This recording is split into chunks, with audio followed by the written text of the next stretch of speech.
Hey friends, welcome back to another video.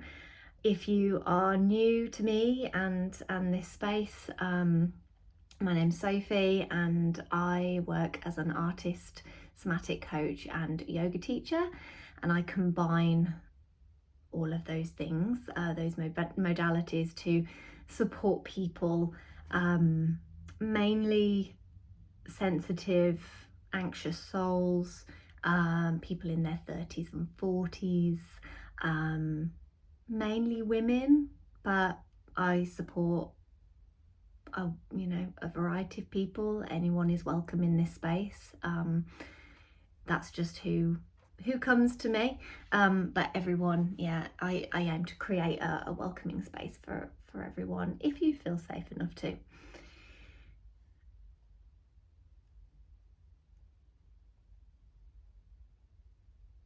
I'm quite tired, so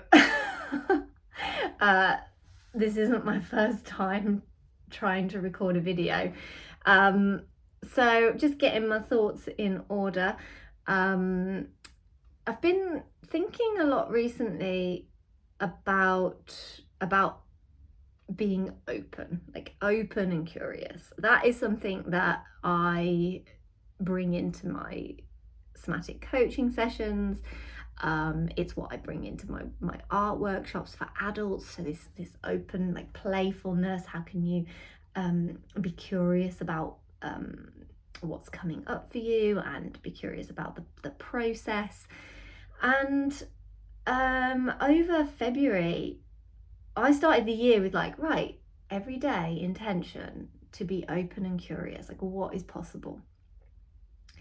And then February just felt really difficult, and I just kind of lost my way a little bit with that.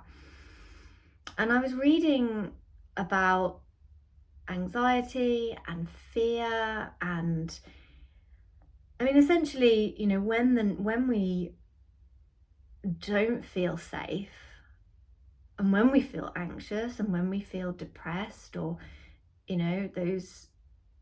those kinds of emotions and feelings, how difficult it is to be open and curious.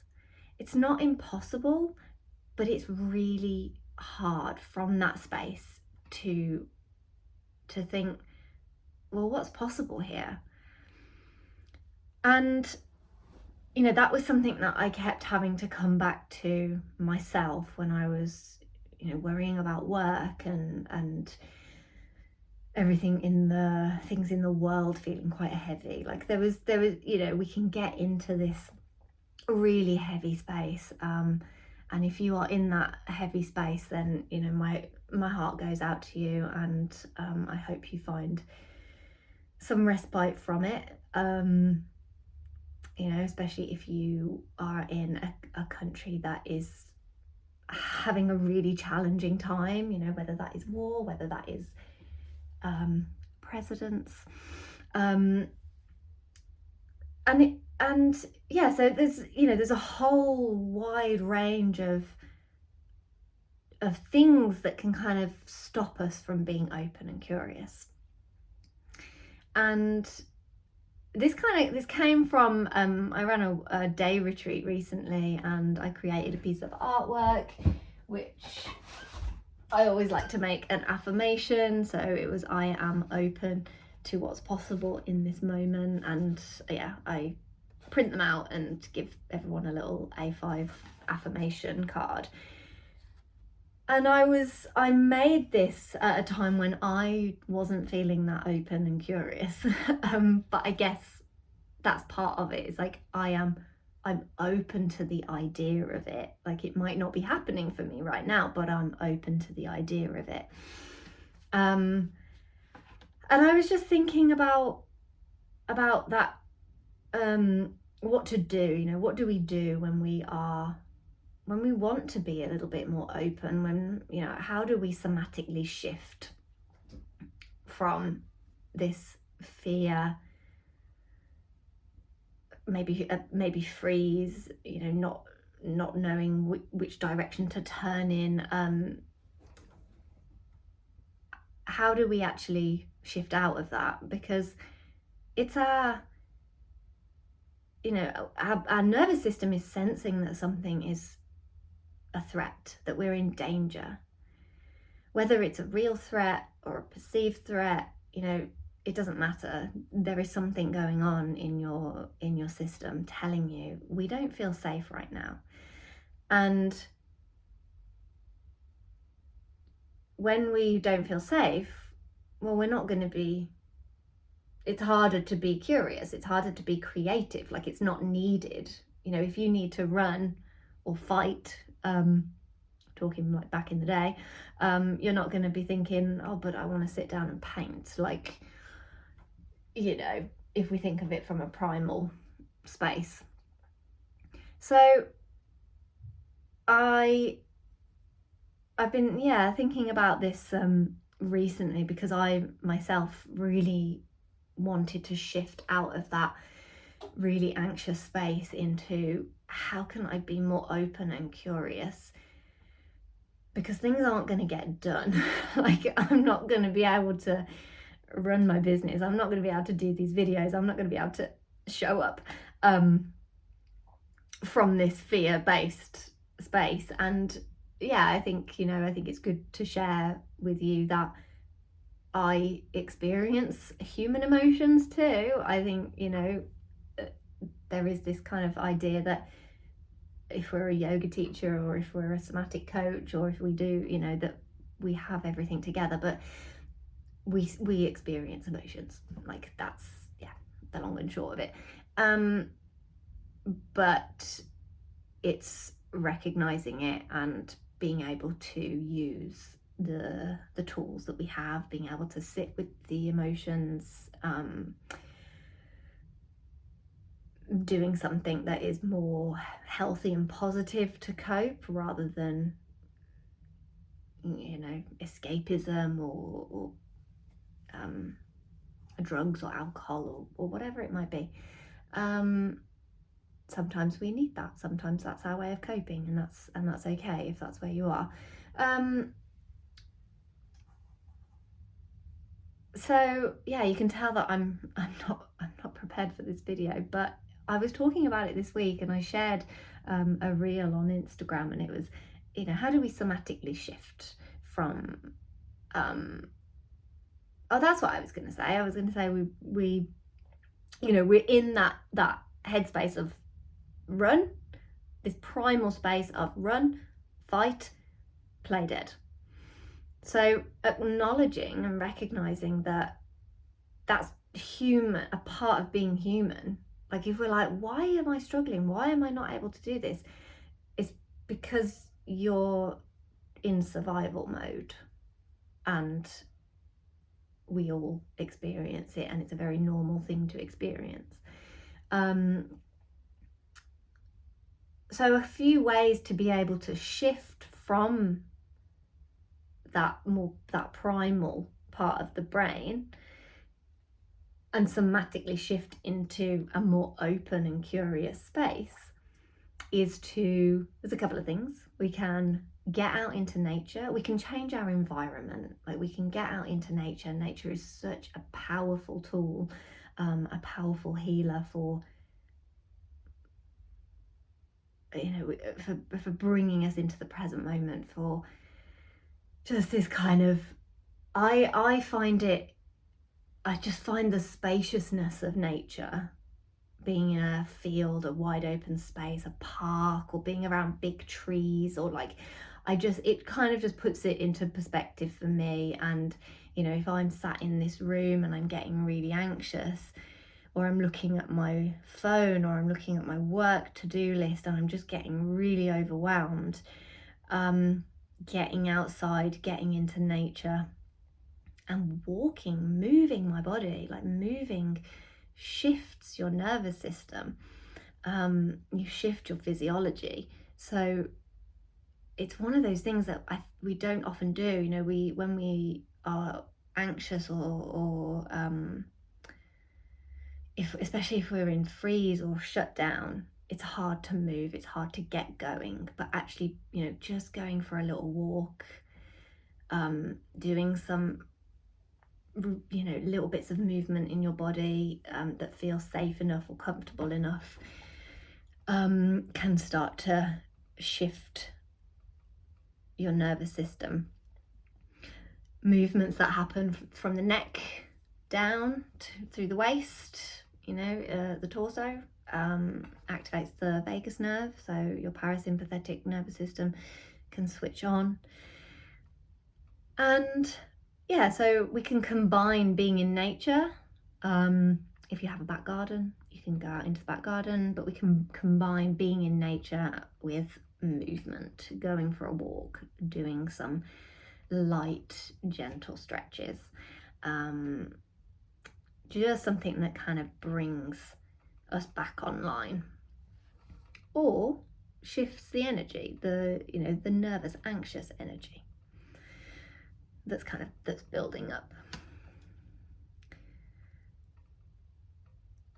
Following on from that, or not even following on, just additionally to that, journaling. Some people hate journaling, so I totally get this.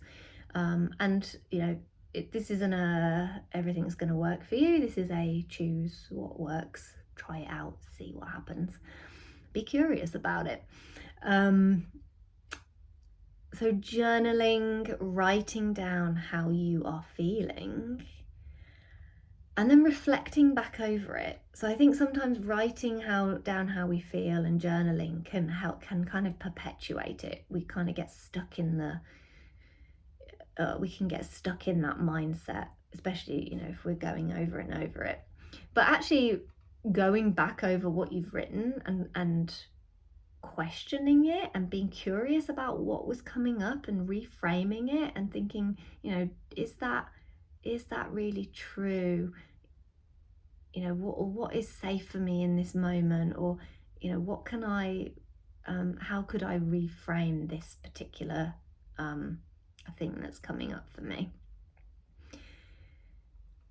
And that can be really helpful. Some people don't find it very helpful, and that's okay. Maybe there's something else, something more creative that you could do. Maybe it's creating your own affirmation, or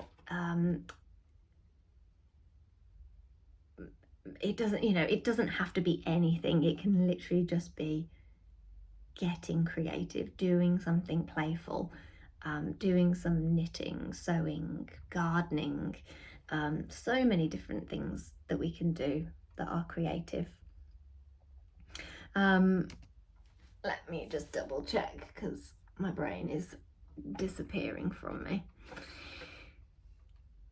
So when the nature, getting out of, changing your environment. So acknowledging the space around you, like actually tuning into your senses and being in the present moment. What can I hear?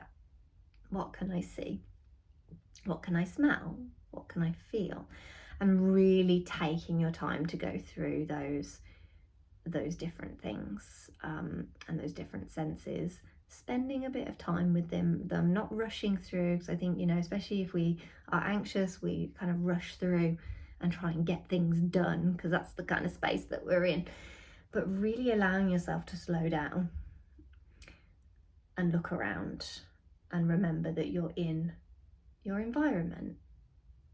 Do you feel safe in your environment? What makes you feel comforted or content? And that can help us to regain some sense of safety and stability within.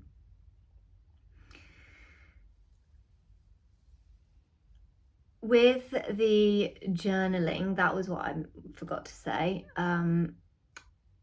We can reframe, when I said reframing, we can reframe negative self-talk into more compassionate self-talk. So being gentle with yourself and asking, I wonder why I feel like this. And then thinking about, what's impacted you? What's going on for you at the moment? What have you, is it busy at work? Have you had an argument with someone? Are you in a country that is challenging right now? Are you in a, are you reading a lot of the news? Like, it's great to read the news and be up to date. Sometimes it can be too much for us, and sometimes we need to have a break from it, and that's okay too. So the final thing in here to help somatically shift into that more open and curious space is to actually do nothing. Like, really give yourself some time to do nothing, to just be. You might have a cup of tea with you. You might sit in the garden. You might, if you're going for a walk, try not to have a podcast or music on. But I do encourage you to kind of, even if you're in a space and you're bringing some small movement in, because movement can help shift our physiology, but just, allowing yourself to simply be, not needing to do anything, not needing to fix anything. I think we can get into that headspace of fixing. I have to fix myself, or fix the situation, or do this, do that. But actually, when we are doing nothing, when we are bored, that's the space. That's the space for openness. That's where curiosity comes up. That's where creativity is born. So these are not skills that we are born with. They're not things that we know. If they don't feel familiar to you, that's okay. You can still learn them. We can teach ourselves. So I'd love to invite you to try these. So the next time you maybe feel anxious, that's what I've been bringing into the conversation. That's how I've been feeling recently. But whatever it might be for you, to try a few of these things out and see what works. Like, give yourself time to actually do it, and reflect on how it feels for you in your body.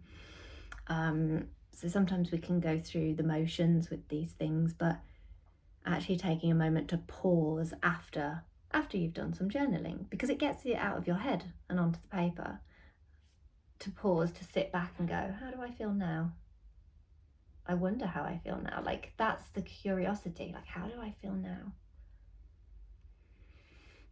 I'm going to stop recording now before I just waffle on, and I really hope that this was helpful. If you need any support, I offer one-to-one coaching, somatic coaching online, and I have a free 30-minute connection call if you want to have a chat about it a little bit more, and talk through if it might be right for you, a right fit. My brain is really slowing down now, so I'm gonna go, and thank you so much for being here. It's appreciated, and I will see you again soon. Bye.